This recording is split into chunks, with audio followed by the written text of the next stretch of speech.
जो आज के इस वीडियो में आपका बहुत बहुत स्वागत है। और मैं आपको पाठ 7 पापा खो गए के प्रश्नोत्तर करा रही हूँ, जिसमें मैंने आपको 5 प्रश्न करा दिए हैं इससे पहले के वीडियो में। आज छठे प्रश्न की बारी है, तो मैं छठे प्रश्न से शुरू कर रही हूँ और साथ ही साथ आपको भाषा की बात भी कराऊंगी। इसमें जो प्रश्न ऐसे होंगे जो लिखाने लायक नहीं होंगे तो वो आपको खुद करने होंगे, मैं आपको समझा दूंगी। तो मैं शुरू करती हूँ प्रश्न संख्या 6 से। प्रश्न आप अपनी पुस्तक से उतारिए, फिर मैं इसको उत्तर को लिखूंगी, तो आप उसको अपनी कॉपी पे, क्लास और कॉपी पे लिखिएगा। तो मैं शुरू करती हूँ। प्रश्न संख्या 6 है, क्या वजह थी कि सभी पात्र मिलकर भी लड़की को उसके घर नहीं पहुंचा पा रहे थे? तो सीधी सी बात है कि लड़की को अपने घर का पता ही नहीं मालूम था। जब पता ही नहीं मालूम है तो उसे कहाँ पहुंचाएंगे? तो ये सबसे बड़ी मुसीबत की चीज़ थी कि उसे कोई चीज़ पता ही नहीं थी। तो मैं शुरू करती हूँ उत्तर नंबर 6 से, और यहाँ मैं लिख देती हूँ उत्तर नंबर 6।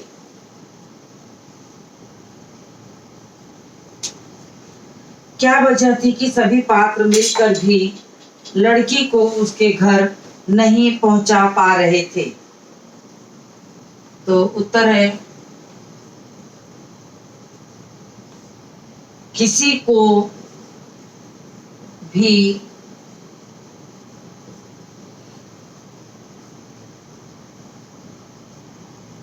लड़की के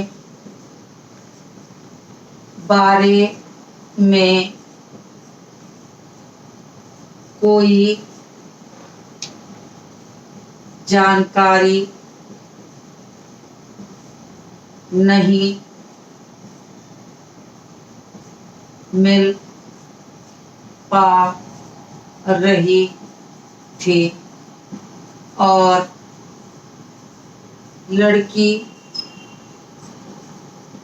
अपने पापा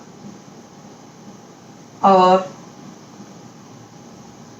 घर का पता भी नहीं बता पा रही थी। अपने घर का पता भी नहीं बता पा रही थी। वह बहुत छोटी और भोली थी।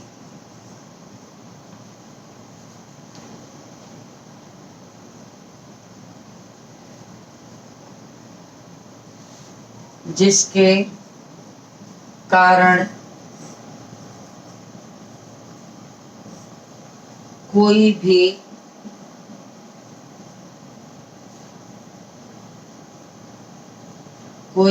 पात्र उसे घर नहीं पहुंचा पा रहे थे। तो ये प्रश्न भी हो गया छठा वाला। तो आप इसको उतार लीजिए, स्क्रीनशॉट लीजिए, फिर मैं आगे के प्रश्न को समझाऊंगी। तो मुझे उम्मीद है कि आप, तो मैं आगे का स्क्रीनशॉट ले लीजिए। फिर नाटक के आगे के प्रश्न हैं, अपने अपने घर का पता लिखिए तथा चित्र बनाकर वहां पहुंचने का रास्ता बताइए। तो उन्होंने कहा कि ये आपका असाइनमेंट है, आप हर बच्चे अपनी कॉपी पर अपने घर पहुंचने का रास्ता बनाइए, यानी मेन रूट जहां आप रहते हैं वहां से मुख्य सड़क तक आने का एक रास्ता, कि उस रास्ते पर क्या क्या चीज़ें हैं, कैसे मुड़े। मान लीजिए कि आपने अपना पता लिखा और कल्पना कीजिए कि ये आपका घर है, और आपको अपने घर का नक्शा बनाना है और यहाँ से जो सड़क है वो सड़क कहाँ जा रही है, कैसे आपके घर तक पहुँचने का रास्ता है, वहाँ से अब ये चौराहे का क्या नाम है।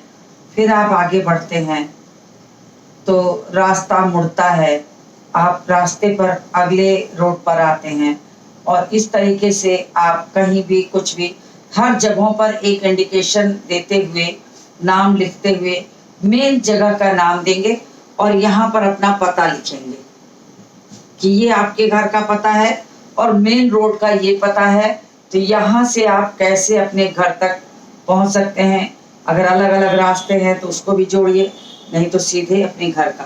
तो इस तरीके से आपको अपने घर का एक पता और साथ में उसके लिए एक नक्शा की तरह आपको बनाना होगा, जो मैंने आपको यहाँ पर दिखा दिया बना के। तो इस तरीके से आप अपनी कॉपी पर एक असाइनमेंट टाइप की चीज़ है, ये छोटा सा दिमाग लगाइए कि अगर एक व्यक्ति स्टेशन उतरता है और उसे आपके घर पहुंचना है तो उस स्थिति में वो व्यक्ति कैसे आपके घर पहुंचेगा।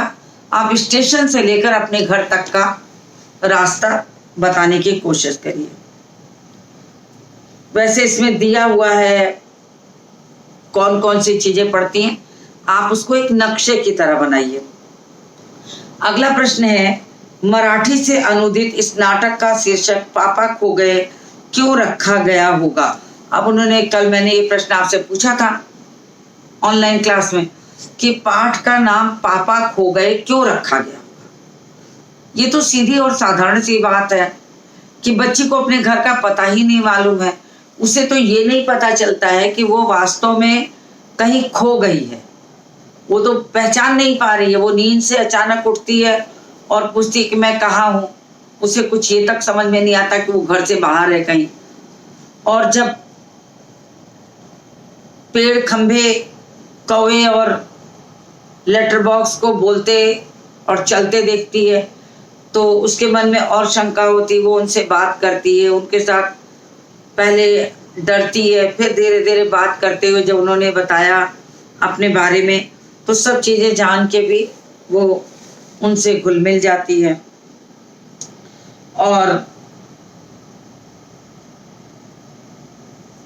लेकिन जब लेटर बॉक्स उसके घर का पता पूछता है तो उस बच्चे को घर का पता ही नहीं मालूम है और वो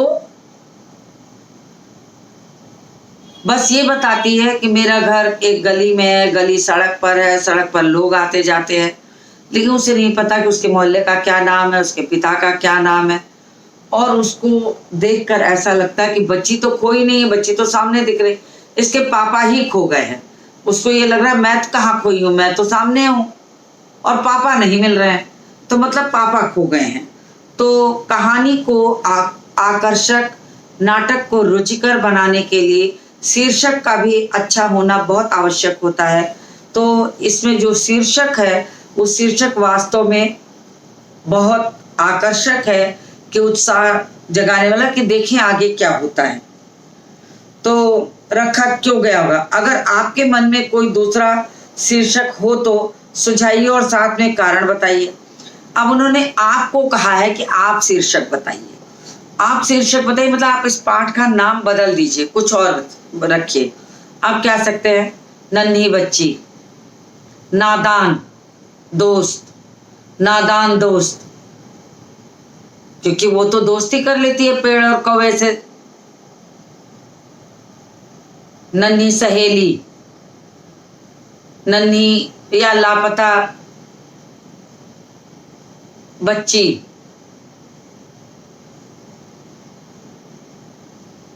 आओ मिलकर ढूंढें। तो ऐसी चीजें कुछ रखेंगे तो आपको बहुत सारे जो कारण भी बताना होगा कि कहानी से वो रिलेटेड होना चाहिए। कहानी से अगर आपने जोड़कर उसका शीर्षक नहीं रखा है तो वास्तव में वो फिर आपको जो है सही ढंग से नहीं हो सकता है। तो मैं अगले प्रश्न की तरफ बढ़ती हूँ। पहले मैं प्रश्न आपको समझा दूं फिर आपको बताऊंगी। तो अगला प्रश्न, तो इस प्रश्न को भी आप होमवर्क में करिए खुद से, क्योंकि नाटक का शीर्षक बदलिए और शीर्षक बदलने के साथ साथ आप उसमें एक नया शीर्षक सुझाइए और उसका कारण भी बताइए कि वो कौन सा कारण है जिसके कारण से आपने उसका शीर्षक ये रखा है। जैसे लापता बच्ची, जैसे नन्ही सहेली, जैसे आओ मिलकर ढूंढें। कोई भी चीज़ मैंने 3-4 बताया, आप कुछ और बनाइए, इसके अलावा भी ढूंढ सकते हैं।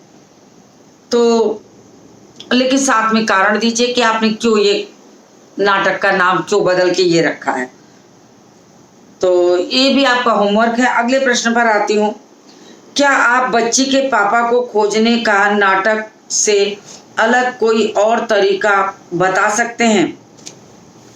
अब ये कल्पना पर आधारित प्रश्न है कि मान लीजिए एक बच्ची खोई है और नाटक में ये दिखाया गया कि सारे पात्र निर्जीव हैं, और जब सारे पात्र निर्जीव हैं तो बच्ची को खोजने का तरीका। लेकिन अगर वास्तव में एक बच्ची आपको कहीं जा रहे हैं और मिल गई है और वो अपने घर से भटकी हुई बच्ची है, उस स्थिति में आप क्या करेंगे? तो उस स्थिति में आपका जो सबसे पहला कर्तव्य है वो कर्तव्य है कि आप उस बच्ची को पहले तो उससे नाम और पता पूछेंगे। अगर बच्ची बताने लायक है तो सबसे अच्छा, अगर नहीं बताने लायक है तो आपको सबसे पहले अपने नज़दीकी थाने में खबर करनी चाहिए कि हमें एक बच्ची मिली है। उनको सूचना दिए बिना आप उस बच्ची को रखेंगे तो वो गैर कानूनी है। तो आप अपने नज़दीकी थाना जो आपका पड़ता हो वहाँ सूचना दीजिए, वहाँ बताइए। अगर वो बच्ची को सुरक्षित स्थान पर रख सकते हैं तब तक, जब तक कि आप बच्ची के माता पिता उसका घर नहीं पता लग जाता तो ठीक है। अन्यथा आप उनकी आज्ञा लेकर बच्ची को सुरक्षित रखने की पूरी जिम्मेदारी लेकर के और रोजाना थाने में खुद की हाजिरी देते हुए, उपस्थिति बताते हुए कि बच्ची ठीक है और हमारे पास है, जब तक कि उसका घर परिवार उसे लेने नहीं आ जाता, तो वो आपके पास तब रह सकती है। दूसरा तरीका एक और हो सकता है कि आप एक बच्ची की फोटो खींचकर जगह जगह चिपका दीजिए, जगह जगह चिपका दीजिए, और या एक कागज पर बच्ची की फोटो खींच करके उसको प्रिंट करा के उसकी लगभग उम्र, उसके पहने कपड़े, उसकी बोलचाल, कहाँ मिली थी, सब कुछ लिख करके आप शहर में बंटवा दीजिए। चौराहे चौराहे पे कुछ लोगों को खड़ा करके दूर दराज क्षेत्र तक उसको बंटवा दीजिए। वो पर्ची, लापता लोग कभी कभी ऐसे भी मिल जाते हैं, तो वो पर्ची जिन जिन के हाथों में लगेगी, अगर कोई भी उन्हें पहचानने वाला होगा, और नीचे एक संपर्क करने के लिए एक फ़ोन नंबर दे दीजिए, स्थान बता दीजिए कि जिस किसी को इसके बारे में पता हो यहाँ आकर पता बताए। ये तरीका है। उसके अलावा हो सकता है कि आप बच्ची को अपने साथ लेकर एक माइक लगा करके चारों ओर घुमाइए और उसके साथ साथ रहिए। एक अनाउंसमेंट की तरह सूचना देते रहिए कि एक जैसे 3 से 4 वर्ष की एक बच्ची हमें इस चौराहे पर मिली है, जिसने, आपने सुना होगा इस तरह रिक्शे वगैरह पर बहुत बार मैंने भी सुना है कि उसने ये रंग का फ्रॉक, ये रंग का शर्ट पैंट पहना है, ये इस भाषा में बोलता है, अपना नाम बताने में असमर्थ है, या इसी तरह का अनाउंसमेंट आपने मेले वगैरह में सुना होगा। तो सारी चीज़ें बता करके आप उसे शहर का 1 चक्कर 2 चक्कर 2 से 4 दिन तक लगा लीजिए, और लेकिन बिना पुलिस थाने में सूचना दिए हुए आप कोई काम नहीं करेंगे। तो आपको भी बहुत से और तरीके, अगर आपको इससे अलावा भी कुछ सूझ रहा है तो आप उसको सुझाइए और बताइए कि आप बच्ची को खोजने में किस तरह से मदद कर सकते हैं। अगर आपको ये काम करने को कहा जाए तो आप बच्ची को किस तरह से मदद करेंगे कि वो बच्ची अपने घर पहुंच जाए। तो अगर आपको कोई नया तरीका सूझता है तो आप भी बताइए कि हाँ वो नया तरीका है, हम बच्ची को इस तरह भी पहुंचा सकते हैं, तो उसका भी स्वागत है। तो आप उसको भी बताइए या उसको भी अपनी कॉपी पर लिखिए। मैंने तो एक साधारण बातें बता दी कि आप किस तरह से बच्ची को कौन कौन सा तरीका है और जो कानूनन सही भी है। बिना सूचना आप किसी के भी बच्चे को अपने घर के अंदर नहीं रख सकते।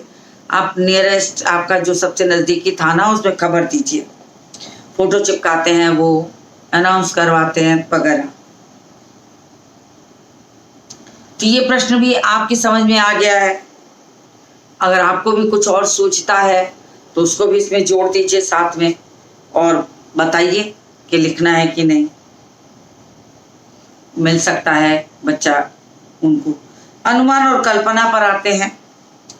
अनुमान और कल्पना। अनुमान लगाइए कि जिस समय बच्ची को चोर ने उठाया होगा वह किस स्थिति में होगी। क्या वह पार्क मैदान में खेल रही होगी या घर में रूठ कर भाग गई होगी या कोई अन्य कारण भी हो सकता है। तो सीधा सा ये लगता है कि कोई भी स्थिति हो सकती है। बच्ची अपने घर के बाहर किसी काम के लिए निकली हो या किसी पार्क में खेल रही हो। सबसे आसान होता पार्क में खेल रही है और लोग क्या करते हैं कि खेलते हुए बच्चों के साथ खेलना कूदना शुरू करके, वैसे तो बच्ची सो रही थी तो सोएगी जब भी बच्ची तो घर के अंदर सोती है, तो घर के अंदर से किसी चोर को बच्चे को उठा लेने में थोड़ी कठिनाई होगी अपेक्षाकृत ये कि उस बच्चे को बाहर से कहीं कोई उठा ले। जैसे किसी दुकान पर कुछ लेने निकली हो, बाहर खेल रही हो, अपने घर के आसपास के किसी पार्क में खेल रही हो, तो चोर व्यक्ति उसके साथ कुछ देर खेले फुसलाए बातचीत करे और जब वो घुल मिल जाए उसके साथ अच्छी तरह, तो वो उसका मुंह दबाकर किसी तरह उठाकर जा सकता है। तो उस समय बच्ची सो रही थी, तो मुझे तो जैसा लगता है कि सोने के समय तो बच्ची अपने घर के अंदर होगी। घर के बाहर मुश्किल है। गांव देहातों में पहले जो घर के बाहर द्वार होता था वहां मान सकते थे कोई सोता था। आज तो वैसी स्थिति भी नहीं है और वैसे घर भी नहीं है। तो मुझे ऐसा लगता है कि पार्क में खेलना या घर के बाहर खेलना या बाहर किसी काम के लिए सब्जी या कुछ और चीज़ों को लेना आदि ज़्यादा उचित लगता है। तो आपको भी जो उचित लगता है आप उस चीज़ को सोचिए और कारण भी सोचिए, साथ में कारण भी सोचिए कि और क्या कारण हो सकता है कि वो बाहर घर में बैठे बैठे बहुत परेशान हुई तो माँ ने उसे बाहर के पार्क में छोड़ के आई कि लो यहीं खेलो, यहीं आकर मैं ले जाऊंगी। तो ये भी हो सकता है संकेत के रूप में। आपको इसमें से जो चीजें ठीक लगे आप उसको लिखिए कि पार्क में खेलने से या कि बाजार से सामान खरीदते समय, लेकिन साथ में कारण बताइए। तो अनुमान और कल्पना का प्रश्न भी जो है वो समझाने वाले थे, तो इसलिए मैं इन प्रश्नों को आपको सिर्फ समझा रही हूँ। दूसरा प्रश्न है, नाटक में दिखाई गई घटना को ध्यान में रखते हुए यह भी बताइए कि अपनी सुरक्षा के लिए आजकल बच्चे क्या क्या कर सकते हैं। बड़ा अच्छा सा प्रश्न है, ये मैं आपको लिखवा देना उचित समझती हूँ कि ये लिखवा देना चाहिए। क्योंकि सबसे पहले तो अपना घर का पता, एक मोबाइल नंबर, अपने माता पिता का नाम, अपने मोहल्ले का नाम, ये सब जानना बहुत ज़रूरी है। तो ये प्रश्न थोड़ा ठीक है। और समूह में चलना चाहिए, एकजुट होकर रहना चाहिए, हमेशा किसी एक रास्ते पर नहीं चलना चाहिए। हमेशा बड़ों ने कहा है कि रास्ता बदल देना चाहिए, क्योंकि एक निश्चित रास्ते पर अगर आप कुछ दिन तक लगातार चलेंगे तो कोई भी आते जाते निश्चित गौर कर सकता है, आपका समय भाग सकता है, आपके निकलने, आपके आने, आपके जाने का जो समय है उसे भी वो समझ सकता है कि निश्चित हो तो आपके साथ कोई घटना घट सकती। साथ ही साथ आजकल तो बहुत सारी चीज़ें आप अपने बैग में अपना पता, अपना आइडेंटिटी कार्ड, अपना मोबाइल, आज के दौर में तो सबके पास मोबाइल है। दूसरी चीज़ कि बहुत सारे ऐसे परफ्यूम आते हैं जो किसी तरह आँखों में डाल दिए जाते हैं, मिर्ची पाउडर तरह की चीज़ें होती हैं। अपने आप को बचाने के लिए आप आसपास के लोगों को मदद के लिए चिल्ला सकते हैं, अपरिचित जगह देखने पर शोर मचा सकते हैं और अपनी गतिविधि के लिए आप खुद को रोक करके किसी की मदद मांग सकते हैं। तो ऐसी भी स्थिति आती है तो कभी कभी बच्चे सुरक्षित बच जाते हैं। तो आप इसको सोचिए कि आप क्या क्या कर सकते हैं। तो मुझे लगता है कि ये प्रश्न अच्छा है और आपको लिखवाना चाहिए, तो मैं थोड़ा सा इसको लिखवा देती हूँ। ये प्रश्न मुझे ठीक लग रहा है कि ये प्रश्न लिखवाने लायक है, क्योंकि इससे आपकी भी सुरक्षा है और बच्चों की भी सुरक्षा होती है।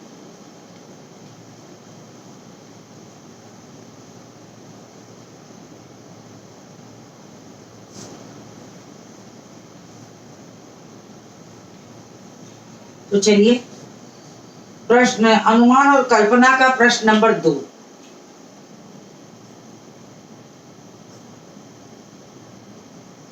अनुमान और कल्पना, उत्तर नंबर 2।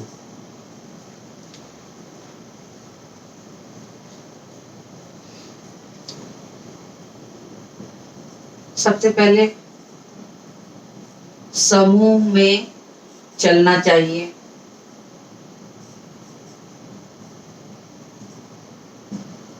दूसरा, अपना पता, मोबाइल नंबर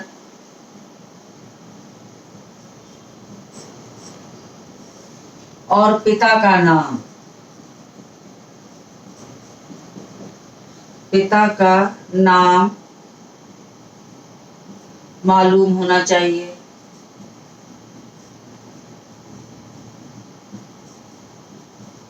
मालूम होना चाहिए। तीसरा, हमेशा किसी एक रास्ते से ही नहीं जाना चाहिए, यानी बदल देना चाहिए। फिर किसी भी व्यक्ति की अनजानी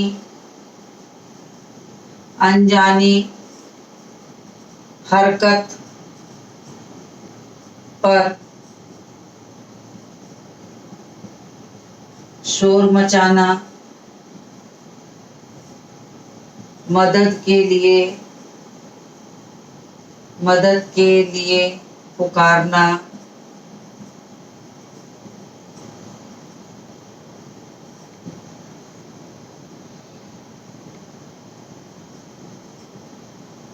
मदद के लिए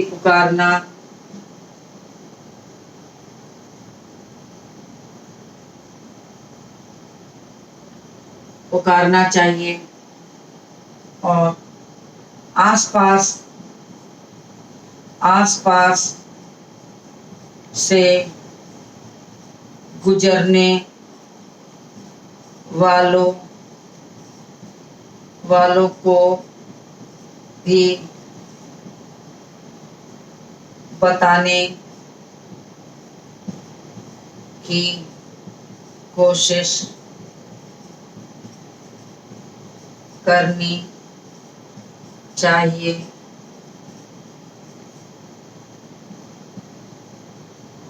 सुरक्षा के लिए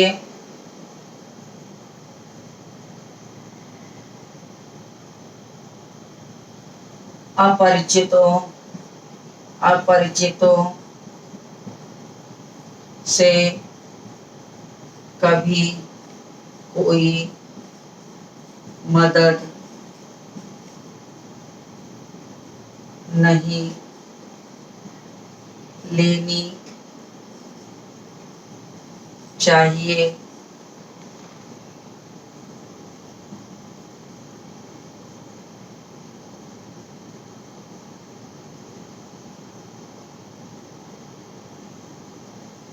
यदि